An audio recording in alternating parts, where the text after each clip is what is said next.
হচ্ছেন সহকর্মী মেহরাব সুমন। সুমন, পাম্প থেকে তেল কিনতে কত সময় লাগছে, এখন পর্যন্ত পর্যাপ্ত তেল মিলছে কিনা?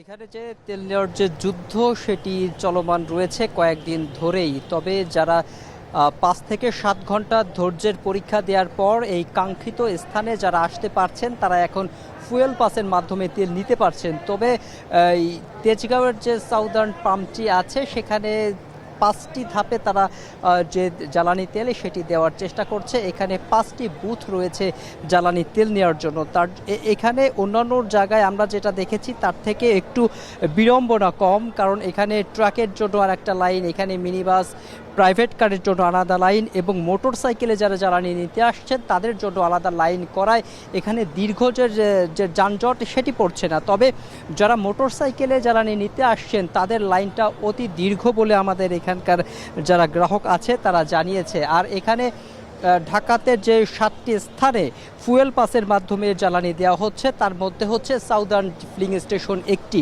এখানে অনেকেই এসেছেন যাদের ফুয়েল পাস নেই, তারপরও তাদের দেওয়া হচ্ছে, কিন্তু যারা ফুয়েল পাস মাধ্যমে আসছে তাদের 1200 টাকার জ্বালানি দেওয়া হচ্ছে। আর যারা এখানে ভুলক্রমে ফুয়েল পাস নাই, এরকম অ্যান্ড্রয়েড ফোন চালাচ্ছে না, তারা যদি আসে তাদেরকে 500 থেকে 800 টাকার মতো জ্বালানি দেওয়া হচ্ছে।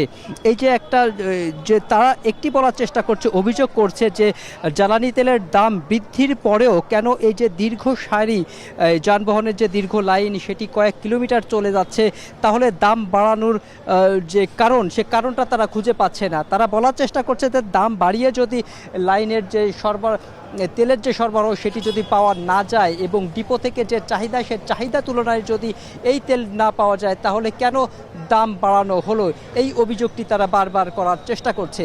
এই ছিল তেজগাঁও থেকে আমার কাছে সবশেষ তথ্য। জ্বালানি তেলের বিষয়ে জানাচ্ছিলেন সহকর্মী মেহরাব সুমন।